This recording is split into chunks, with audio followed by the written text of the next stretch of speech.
할렐루야. 한번 따라서 하겠습니다. 하루살이와 낙타. 오늘은 하루살이와 낙타의 제목으로 함께 말씀을 나누려고 합니다. 여러분, 스페인, 유럽의 스페인 아시죠? 스페인에 가게 되면 제일 먼저 보고 싶은 게 뭐가 있으세요? 스페인. 뭐 축구 경기장이요? 저는 스페인을 가게 되면은 제일 먼저 보고 싶은 게 투구장을 가고 싶어요. 뭔지 아시죠? 소하고 사람이 이렇게 막 하는 거예요. 투구장. 가끔 TV에 이제 스페인을 소개하게 될 때에 투구장을 방문했던 여행객들의 내용들이 등장할 때 있거든요. 그러면 온 관중들이 큰 소리를 지르고 또 그 이 투구장 안에는 큰 황소가 뿔을 가지고 그냥 막 사람과 대결하면서 하는 그런 광경이 보여지게 돼요. 그러면 한번 저 자리에 한번 가서 보고 싶다 하는 그런 마음을 느끼게 됩니다. 뭐 풍경이야 뭐 그건 뭐 이 풍경 저 풍경 이래도 좋고 저래도 좋지만은 투어하는 거는 스페인이 참 유명하고 또 그게 또 열광적이다 이렇게 얘기를 해서 좀 보고 싶은 마음이 있습니다. 그런데 이 투를 보게 되면은 투사와 소가 1대1로 맞붙는다고 생각하지만 그렇지는 않습니다. 거기에는 여러 사람들이 있습니다. 맨 마지막 순간에 소의 이 심장을 찔러서 목숨을 끊게 하는 그런 투사가 있지만은 그 투사가 다 하는 것이 아닙니다. 이제 여러 투사들이 조력자들이 나타나 가지고 이제 소를 계속 흥분시킵니다. 소를 흥분시키지 않으면요 소를 잡을 수 없답니다. 소를 자꾸만 흥분시키는 거예요. 그래서 가만히 있는 소는 어떻게 돼요? 뾰족한 창 같은 걸 훅 찔러 가지고 흥분하게 만들고, 또 우리가 기본에 알고 있는 것이 빨간 천 있잖아요. 빨간 천을 가져와 가지고 소를 이렇게 유인하는 모습을 볼 수가 있게 됩니다. 소가 그 빨간 천을 흔든다고 흥분할까요? 혹시 여러분들 강아지들이 하늘에 눈이 내리잖아요. 그러면 눈이 좋아가지고 막 펄펄 뛴다 그러잖아요. 그죠? 눈이 좋아서 뛰는 걸까요? 그게 아니래요. 하늘에서 갑자기 뭐가 막 내려오게 되니까 놀래가지고 뛰는 거랍니다.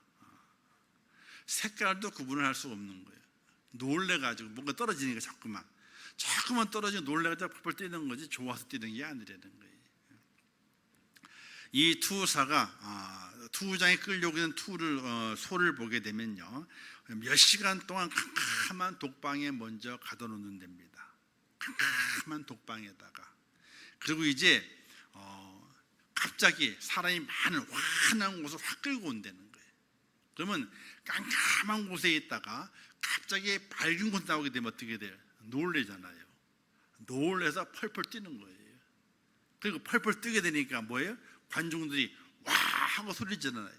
그 소리에 또 놀래가지고 더 크게 뛰는 거예요.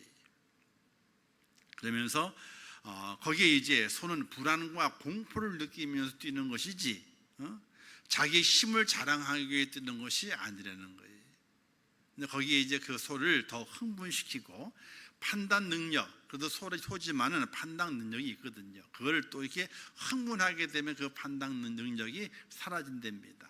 그래서 창으로 찌르기도 하고, 그다음에 이제 빨간 천을 가지고 어떻게 돼요? 소를 이리저리 몰면서 더 흥분을 시킨다는 거예요. 흥분하게 되면 어떻게 해요? 조금 시간이 지나면 지쳐요. 소가 지치지만 어떻게 됩니까? 그래도 마지막 힘을 다해서 자기를 공격한다든지 불안감을 주는 상대를 넘어뜨리려고 최선의 힘을 다한다는 거예요. 마지막 힘을 다하게 될 때에 투사가 딱 나타나가지고 슬쩍 피하면서 심장 쪽을 찌르게 되면은 이제 딴 데 찔러봐야 안 들어가게 되니까 앞에서 목 바로 밑으로 해가지고 찌르게 되면요 심장으로 들어간답니다. 칼날이. 사람의 몸도 있잖아요. 자, 한 가지 알려드릴게요. 이게 칼이에요. 칼을 이렇게 잡는 게 초보자일까요? 이렇게 잡는 게 초보자일까요? 칼은 있잖아요. 이렇게 잡는 게 초보자래요. 이래 가지고는요 사람을 못 죽인답니다. 왠지 아세요? 급소를 못 지른대요. 이게 왜? 사람이 기본적으로 어떻게 돼요? 머리가 있고 목이 있고 가슴이 있고 배가 있잖아요. 이상을 알려주네 그냥. 큰일 날라고. 어쨌든 이렇게 잡으면 초보자예요. 이렇게 잡아야 된대요. 그래서 이렇게 폭력배들이 싸움할 때 보잖아요. 영화 보기잖아요. 이렇게 잡은 놈들이 없어요. 이렇게 잡은 거는 다 그 조무래기들이 잡고 진짜 실력 있는 사람도 이렇게 잡는다는 거예요. 왜? 급소를 찌를 수 있기 때문에 그래요. 사람의 급소는 가슴팍이 아니에요. 가슴팍을 찔러 봐야 칼이 안 들어가요. 부러지지. 뭐 때문에? 갈비뼈 때문에. 그래서 그 갈비뼈 사이를 집어넣어야 돼. 그래서 그런 게 있다는 거예요. 그래서 경찰 조사를 하게 될 때 칼을 어떻게 잡아에 따라 가지고 죽일 의도가 있는지 죽일 의도가 없었는지를 판단을 한대요. 우리 보통 이렇게 잡게 되면 죽일 의도 있다잖아요. 이건 아니잖아요. 그래서 이 깡패들이 싸움하게 될 때 이렇게 잡잖아요. 그럼 죽일 의도가 있다는 거예요. 이렇게 잡는 걸 위협만 한다는 거예요. 그것처럼 소를 찌르게 될 때에도 그냥 찌르면 안 들어가요. 가죽도 있고 살도 있고 뼈도 있어가지고요. 그래서 흥분시킨 다음에 정면에서 비스듬하게 목 아래로 찌르게 되면 신장에 딱 탄다는 거예요. 자, 그래서 등을 막 꽂잖아요. 그죠? 등을 보게 되면 그거는 주기로 꽂는 게 아니래. 뭐 하려고? 더 흥분시키려고. 등에 꽂아봐야 안 죽는데요. 절대로 안 죽는. 왜? 등에 등뼈가 있잖아요. 또 갈비뼈가 있고 튼튼한 뼈들이 있기 때문에 등을 많이 찔러봐야 까딱도 안 됩니다. 그래서 흥분시키기 위해서 뾰족한 창 같은 걸 찔러가지고 흥분을 더 시키는 거예요. 흥분하게 되면요 지각이 없어지게 되고 그 흥분에 못 이겨서 지치게 돼요. 그래서 마지막 그 두 의사가 소의 심장을 찌르기에 유리하도록 그렇게 만들어 간다는 거예요. 자, 그런데 소가 흥분하느냐? 흥분하기는 흥분하지만은 불안하고 어떻게 공포에 휩싸여서 흥분한 것이지 진짜 흥분 누가 하는 거예요? 관중들이 흥분한다는 거예요. 그래서 눈에 어른거리는 천의 몹시 식량에 거슬리고 위협을 느끼면서 뿔로 바다를 하게 되죠. 흥분하게 됩니다. 불안과 공포에 떱니다. 이때에 그 찰나의 순간을 누려서 투사가 소를 쓰러뜨린다고 합니다. 자, 여기까지 듣게 되면 우리는 소가 참으로 어리석다고 생각하게 되죠. 붉은 천 때문에 긴장하고 불안해하고 소리 때문에 긴장하고 불안해하고 자신을 유인하고 자신을 죽이려는 그것을 알지 못하고 달려들게 되는 소의 모습을 우리가 바라보면서 야, 소가 참 어리석다 이런 생각할 때가 있습니다. 그러나 우리를 바라보게 될 때에도 우리도 어리석은 모습이 있지 않은지를 생각해 봐야 됩니다. 세상의 유혹을 이기지 못하고 결국 썩어질 걸 향해서 우리가 무작정 달려가게 되는 우리 인간을 바라보게 될 때, 사람을 바라보게 될 때에 얼마나 어리석은가 또 우리가 깨달아 볼 수 있게 되죠. 우리 믿음의 성도들은요, 땅에 승리하는 비결은 세상의 온갖 유혹에 절대로 반응하지 않는 겁니다. 사탄마귀가 우리를 삼키기 위해서 세상 여러 가지를 가지고 우리를 유혹한다 할지라도 거기에 절대로 반응하지 않는 거예요. 반응하게 되면요 우리가 불안해하게 되고 불안하게 되면 흥분하게 되고 빈틈을 보이기 때문에 그렇습니다. 우리가 권투라든지 또는 격투기 시합을 바라보게 될 때에 이 코치나 감독들이요 선수에게 사인을 보내는 것이 있어요. 어떤 사인을 가장 많이 보내냐면요, 야, 흥분하지 마, 너무 덤비지 마, 이걸 코치하게 되면 뭐 잘 싸워라 그게 아니라 보면 흥분하게 되면요 자기의 실력을 마음껏 발휘하지 못하기 때문에 흥분하지 마, 덤비지 마라, 이걸 가장 많이 주문을 한다 그러는 거예요. 그런데 여러 환경과 또 한 대 두 대 맞게 되면 어떻게 됩니까? 그거를 못 지키고 흥분하게 됨을 통해 가지고 빈틈을 줘서 이제 그만 이제 지게 되는 경우가 있게 되죠. 이번 그 올림픽 때에도 다 이길 수 있었는데 마지막 잠깐 동안에 1초인가 2초인가 그것 때문에 그냥 한 판으로 져버리는 경우 있잖아요. 금메달 놓쳐버려, 은메달 땄지만은 한 판으로 져버려 말았어. 그냥 넘어가서. 그가 결승전에 올라오게 될 때는 상대방 어떻게 돼요? 한 판으로 이기 올라왔거든요. 아주 그냥 찰나에 한 판을 이겼어요. 근데 결승전에서 찰나에 한 판으로 지고 말았어요. 이와 같이 세상의 유혹에 반응하고 흥분하게 되면은 우리의 인생의 믿음의 삶을 가는 그 길을 흐트러뜨리게 되고요, 우리의 중심을 잃어버리게 돼요. 우리가 이번 올림픽 때도 양궁을 보게 되면은 그 밑에 화면의 오른쪽에는 점수판이 나오고요, 왼쪽 밑에는 선수의 심박수가 나오는 것이 숫자가 나오는 게 있어요. 그 관중들이 있고 그 긴장하는 때의 심박수가 70, 80밖에 안 돼.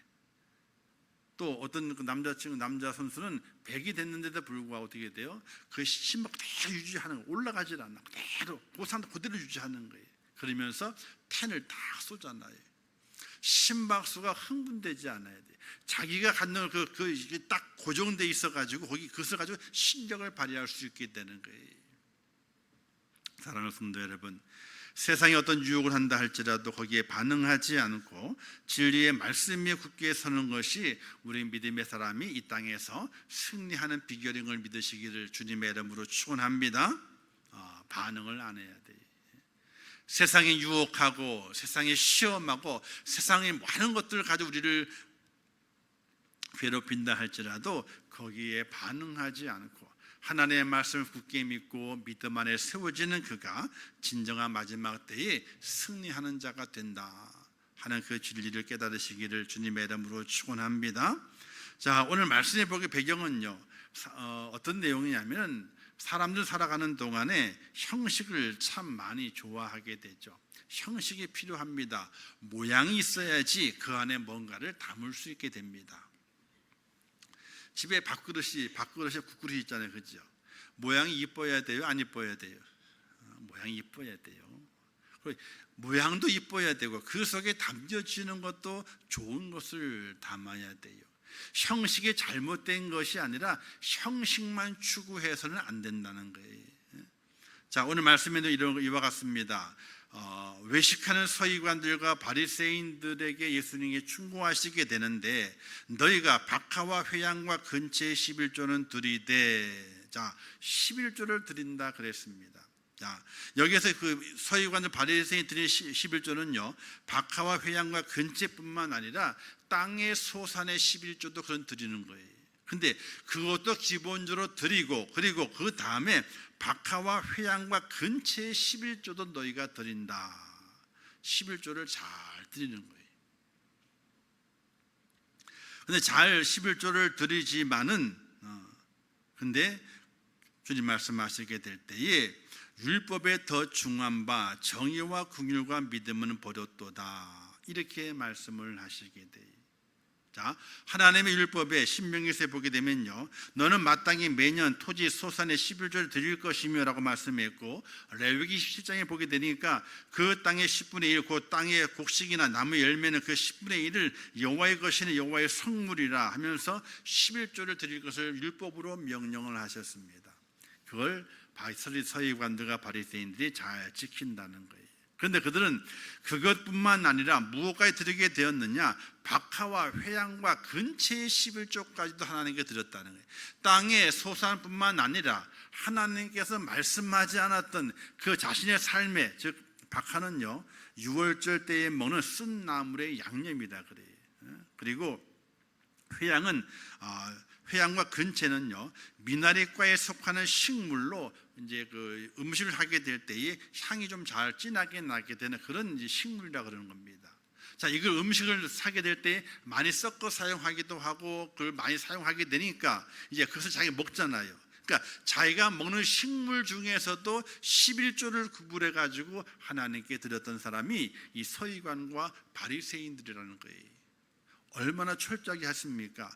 땅의 곡식, 소산의 11조뿐만 아니라 자기가 먹는 음식물 중에서도 그것을 구별해가 11조를 드렸으니까 철저하게 11조 생활을 하게 되는 거예요. 그렇다면은 예수님께 당연히 칭찬을 받았어야 합니다. 그죠? 야, 너희들이 이렇게 박하와 회양과 근처에 11조까지 드리는구나. 야, 참 잘했구나. 이렇게 칭찬을 받아야 되는데 우리 주님께서는 그들의 행위에 대해서, 그들의 형식에 대해서 칭찬하지 않는다는 거예요. 그럼 뭘 말씀하게 되느냐? 너희가 버린 것이 있다. 그렇게 11조를 철저하게 잘하고 있지만은 너희는 그 11조를 감당함을 통하여 너희는 버린 것이 있다는 겁니다. 저 내용이 겉 모양은 그럴듯하게 화려하지만은 너가 속에 담겨져 있는 것이 없다라고 말하게 되는 거예요.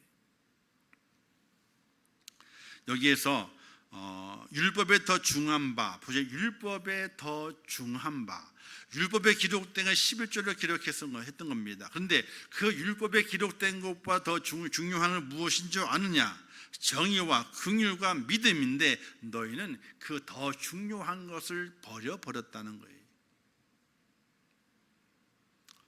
그래서 주님께서는 이것도 행하고 저것도, 자, 이것도 행하는 건 뭐랍니까? 율법에 기록되는 11조도 행하라. 그러나 또 하나는 버리지 않아야 할 것을 버리지 말 것을 말씀하게 돼요. 온전함을 이야기하게 돼요. 겉의 아름다움과 속의 채워짐이 다른 것을 우리 주님께서 말씀하게 되는 것입니다. 여기에서 율법이 말하는 정의라고 하는 것은 무엇을 말하게 되느냐? 바로 하나님의 말씀의 본질이에요. 하나님의 말씀의 본질을 떠나지 말 것을 말씀하게 돼요. 우리는 살아가면서 믿음의 삶을 살아가게 될 때에 하나님께서 내게 말씀하신 말씀의 본질이 무엇인가 어긋날 때가 많이 있는 것을 보게 됩니다. 그런데 하나님께서는 정의를 행하라. 이 정의는 무엇입니까? 하나님의 의를 바로 세우는 것이 정의입니다.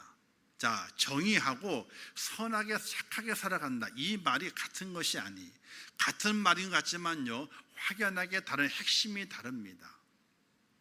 착하게 살아가라, 그렇죠. 착하게 살아가야 됩니다. 선하게 살아가라, 당연히 선하게 살아가야 됩니다. 그러나 오늘 그리스도인들이 착하게 살아가는 우리의 말과 행실이 선해지는 가장 중심에 무엇이 필요한가? 하나님의 의를 세워가는 거예요.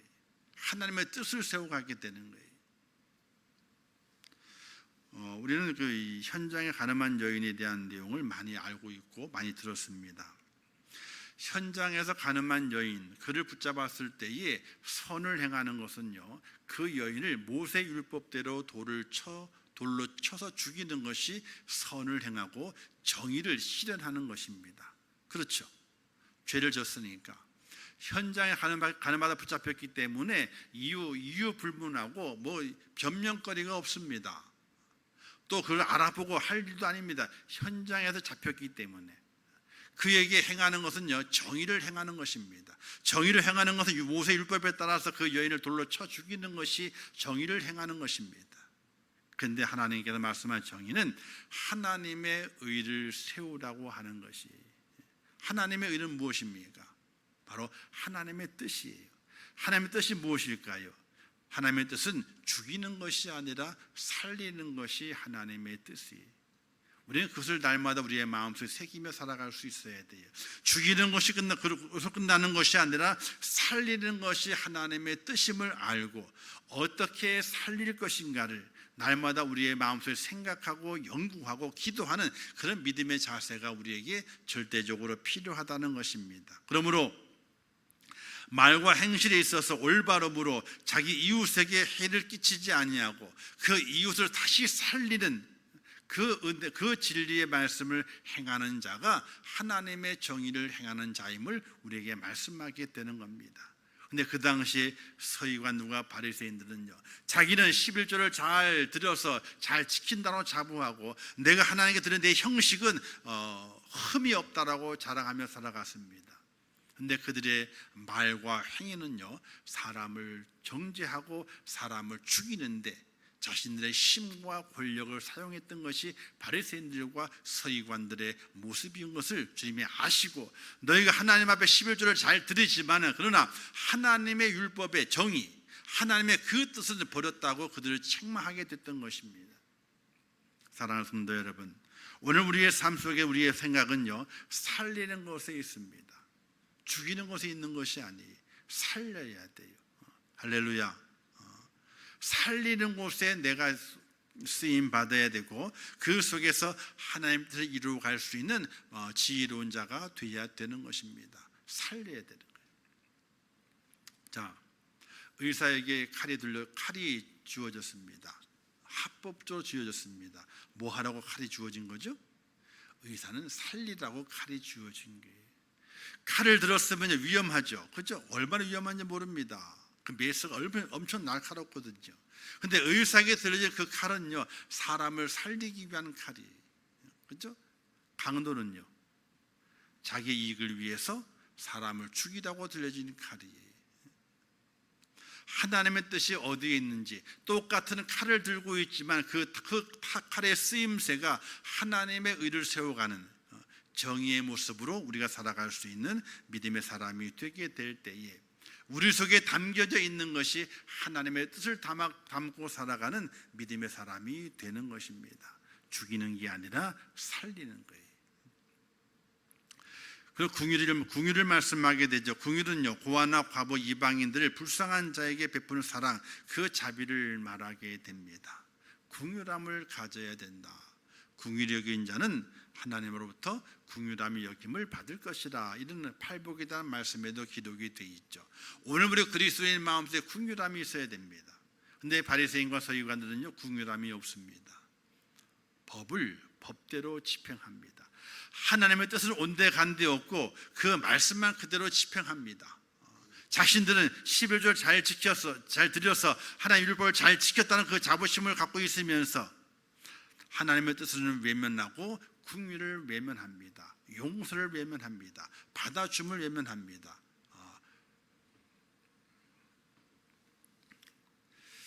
그리스도인들에게서 가장 무서운 건요, 무관심이 가장 무서운 거예요. 관심이 없어. 이게 가장 무서운 거예요. 우리의 신앙의 깊은 곳에 하나님의 눈물이 있어야 됩니다. 그리고 사랑이 있고 긍휼이 있어야 진정한 신앙의 모습입니다. 사랑하는 성도 여러분, 눈물이 있어야 돼요. 눈물이 안 나면요, 눈을 찔러서라도 눈물을 내야 돼요.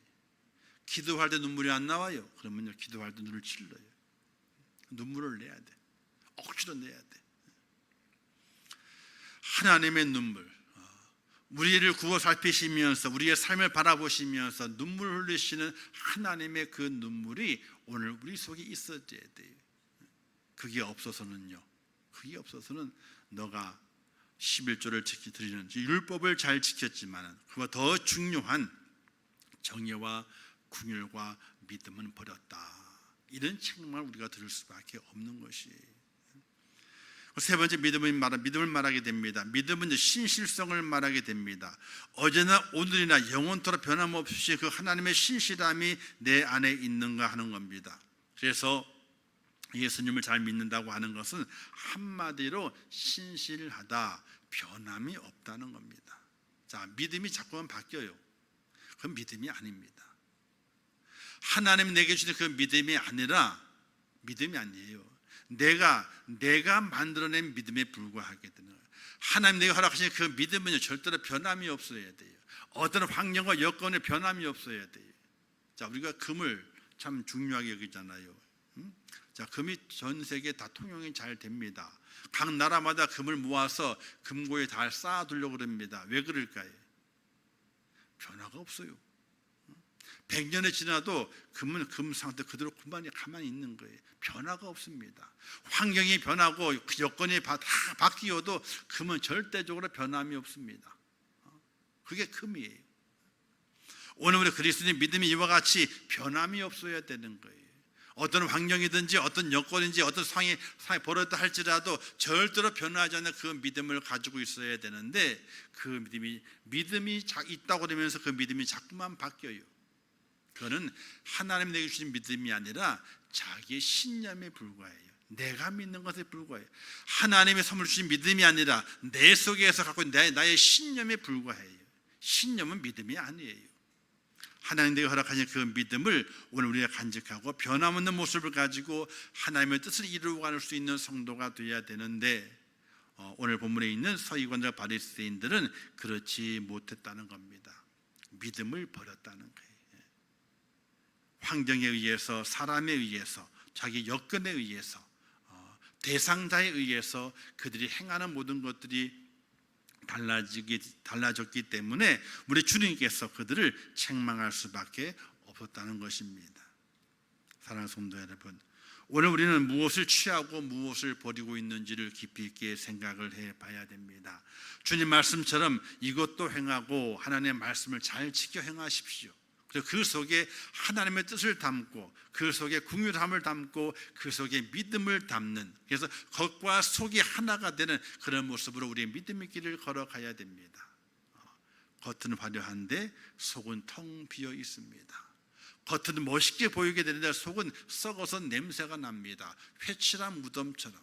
또 주님께서 바리새인들과 서기관들에게 말하기를 너희는 회칠한 무덤이라고 그랬지 않습니까? 겉은 번지르한데 속은 썩은 내가 풀풀 나는 시체 냄새가 나는 그와 같다 그들을 책망하면서 바라보게 될 때에 우리의 삶, 믿음의 삶 속에서 우리의 겉과 속이 온전히 같아져야 됩니다. 하나님의 뜻을 세워가고 하나님의 뜻을 만들어가며 하나님의 원하시는 바를 온전히 감당할 수 있는 믿음의 사람으로 걸어가게 될 때에 그가 바로 하나님께 인정을 받으며 칭찬받는 축복자가 된다는 것이. 그래서 마지막에 비유하기를 맹인된 인도자여 너희는 맹인이다는 겁니다. 바리새인과 서기관들에게 맹인이다. 눈이 안 보인다는 겁니다. 뭐가 안 보입니까? 진리가 안 보이게 되고 하나님이 안 보인다는 겁니다. 말씀을 깨닫지 못하는 자라고 말합니다. 그건 잘못된 거예요, 사실은요. 왜? 서기관들 바리새인들은 얼마나 하나님의 말씀을 많이 보게 해요. 열심히 보고 연구합니다. 근데 그들에게 말하기를 너희는 맹인된 자들이라, 보지 못하는 자들이라고 책망하게 됩니다. 그러면서 말씀하기를 하루살이는 걸러내고 낙타는 삼키는구나. 자, 하루살이는요 벌레가 작아요, 그렇죠? 이게 우리도 하루살이 알잖아요, 그렇죠? 근데 하루살이도 이 곤충, 나쁜 곤충이기 때문에 부정한 곤충이에요. 부정한 거예요. 낙타도 마찬가지로 부정한 짐승입니다. 똑같이 부정합니다. 그런데 하루살이는 걸러냅니다. 이 하루살이는요, 이 포도주나 이제 그 단 음료를 끝내게 될 때 이것들이 단맛을 느껴가지고 냄새를 맡아가지고 퐁당퐁당 빠진답니다. 그러면 어떻게 돼요? 이게 들어갔네. 그러면 어떻게 돼요? 걸러내야 되잖아요. 걸러냅니다. 자, 부정한 곤충이 취급되기 때문에 그 무의식적으로 그걸 섭취할 수 있어서 늘 염려하면서 자기들의 밥그릇과 또는 이제 그 음료잔에 그 하루살이가 들어가는지 안 들어갔는지 자세히 살피면서 먹지 않으려고 잘 걸러내고 그렇게 살아간다 그럽니다. 그런데 낙타는 몸집이 큽니다. 낙타 역시 부정한 짐승입니다. 근데 그 부정한 큰 몸집 큰 짐승은요 받아들이는 거예요. 무슨 말이냐? 사소한 일에는 정성을 쏟지만은 정말 하나님의 중요한 일에는요 정성을 쏟지 않는, 부정한 것을 금하지 않는 바리새인들의 그 모습을 우리 주님께서 비판하고 있다는 겁니다. 사소한 거, 별것 아닌데 그것을 가지고 어떻게 돼요? 그것을 가지고 문제 삼습니다. 근데 정작 큰 것은 어떻게 돼요? 큰 것은 아무렇지도 않게 그냥 행하게 됩니다. 우리가 살아가는 동안에 있잖아요, 싸움을 보게 되면은 부부싸움도 정말 큰일이 일어났어. 큰일을 가지고는요 싸움을 하질 않아요. 왜? 해결해야 되니까. 사소한 것에 싸움이 일어나가지고 큰일로 번지게 되는 것을 볼 수가 있게 됩니다. 하루살이는 잘 걸러냅니다. 사소한 것인데 어떻게 돼요? 아주 디테일에 걸러내서 내가 여기에 부정한 곤충을 먹으면 안 돼 하고 걸러냅니다. 그러나 부정한 짐승 큰 일을 만났을 때는요 어떻게 돼? 걸러내지 않고 거기에 따라갑니다. 오늘 우리의 믿음의 삶을 정말 잘 생각을 하고 믿음의 길을 어떤 길이 진리의 길인가를 알고 살아가는 하나님의 사람이 되어야 됩니다. 옷을 깨끗이 빨았습니다. 그리고 예배에 참석합니다. 옷을 빤 것을 만족하는 것이 아니라 내 속이 빨려져 있는가를 생각을 하셔야 됩니다. 내 겉모양을 겉모양의 화려함을 가지고 뽐내는 것이 아니라 내 속에 있는 속이 정말로 빨려져 있는가를 깨끗하게 세탁되어져 있는가를 생각을 하고 주 앞에 세워져야 됩니다. 하나님 앞에 무엇을 헌금을 하고 헌신하는 것 참 중요합니다. 그러나 그 속에 얼마만한 정성이 담겨져 있는가도 깊이 있게 생각을 해야 됩니다. 눈이 아시죠? 겉의 화려함을 가지고 자 내가 이렇게 화려하다 이걸 나타내는 것이 아니라 정말 그 속에 정말 화려함이 담겨져 있느냐는 거예요. 정성이 담겨져 있느냐, 사랑이 담겨져 있느냐, 믿음이 담겨져 있느냐, 하나님의 뜻을 이루고자 하는 그런 결단이 담겨져 있느냐. 이걸 우리가 그렇게 준비해 가지 아니하면은 하나님 앞에 우리가 어리석은 자가 되고 책망받는 자가 될 수 있다는 사실입니다. 겉의 화려함도 필요합니다. 그러나 그 속에 정성과 그 속에 믿음도 더욱더 필요합니다. 남에게 거칠어 보이기 위해서 하는 행동만 가지고 있었을 때는 하나님께 책망을 받을 수밖에 없다는 것을 우리가 깊이 기억을 하고 오늘 우리의 삶이 형식에만 그치는 것이 아니라 형식과 더불어서 하나님의 정의와 긍휼과 믿음을 담아내는 하나님의 사람으로 살아가게 될 때에 하나님의 칭찬이 있다는 사실입니다. 저는 성경을 바라볼 때마다 이 말씀이 간혹 들어옵니다. 주여 주여 하는 자마다 다 하나님 나라에 들어가는 것이 아니다. 주여 주여 하는 자가 천국에 들어갑니다. 근데 다 들어가는 것이 아니랍니다. 자, 주여 주여 하게 될 때 형식이 있습니다. 그죠? 형식이 있는 거잖아요. 겉으로 드러나잖아요. 근데 들어가는 자도 있지만은 다 들어가는 것이 아니다. 주여 주여 한다고 다 들어가는 것이 아니라 그 중에 못 들어갈 자도 있다는 겁니다. 즉 형식이 있어야 되지만 그 형식 안에 갖추어져야 담겨져야 될 하나님의 정의와 긍휼과 믿음이 그 속에 온전히 담겨져 있게 될 때에 천국을 소유한 자가 될 수 있다고 말씀하게 됩니다. 그 말씀을 들을 때마다 또 묵상할 때마다 또 설교를 준비하게 될 그 말씀이 기억될 때마다 깜짝 놀랍니다.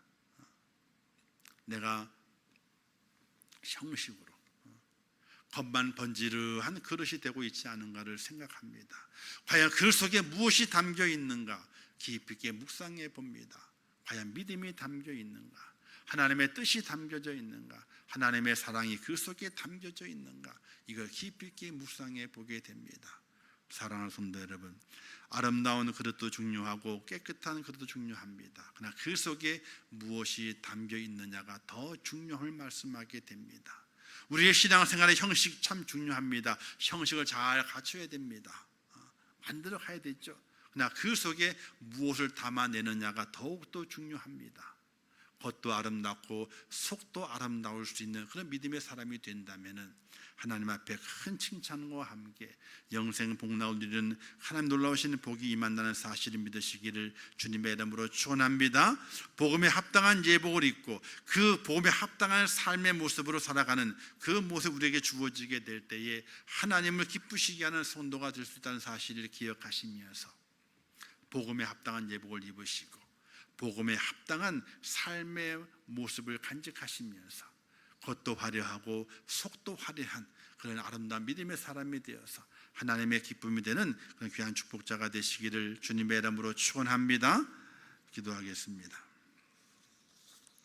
하나님 아버지, 은혜를 감사합니다. 죄를 사랑하셔서 오늘 시간에 불러주신 아버지 하나님, 저희가 믿음의 삶을 살아가면서 작디 작은 하루살이를 걸러내듯이 그렇게 우리의 형식을 아름답게 만들어 가기 위해 노력합니다. 그러나 어리석게도 그 형식은 아름답게 만들어 가지만은 그 속은 비어 있고 그 속은 시체가 들어가 있어서 썩은 냄새가 난다면 어떻게 되겠습니까? 하나님이여 죄를 붙잡아 주시고 인도하셔서 겉도 아름답게 만들어 가지만은 속은 더욱더 하나님의 정의와 궁율과 믿음을 담아서 하나님의 기쁨이 되는 축복자가 될 수 있도록 은혜를 베풀어 주시옵소서. 화 있을진저 외식하는 자여 라고 책망받았던 바리새인들과 서기관의 뒤를 바로 걸어가는 것이 아니라 세리처럼 하나님 앞에 고개를 들 수 없어서 고개를 숙이고 사람 앞에 나타내기도 부끄러워서 한적한 곳 은밀한 곳에서 여호와 이름을 부르며 용서를 구하고 하나님의 은혜를 구했던 그 세리들의 그 모습처럼 오늘 우리가 주님 앞에 섰을 때에 하나님 앞에 온전하게 우리의 모습을 보이고 내 마음의 진실함을 담아서 하나님의 사람 되게 하심을 감사하고 오늘 우리의 삶을 변화시키며 신령과 진정으로 살아가는 축복자가 되어서 하나님의 기쁨이 되는 믿음의 성도가 될 수 있도록 은혜를 베풀어 주시옵소서. 예수님의 이름으로 기도하옵나이다. 아멘.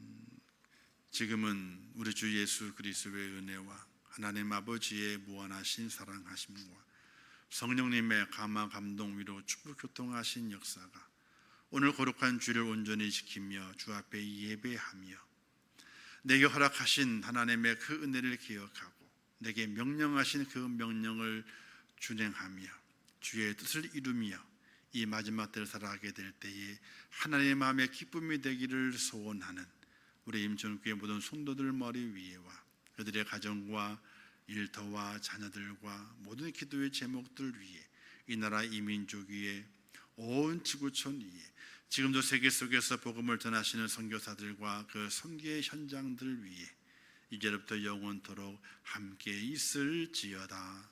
아멘.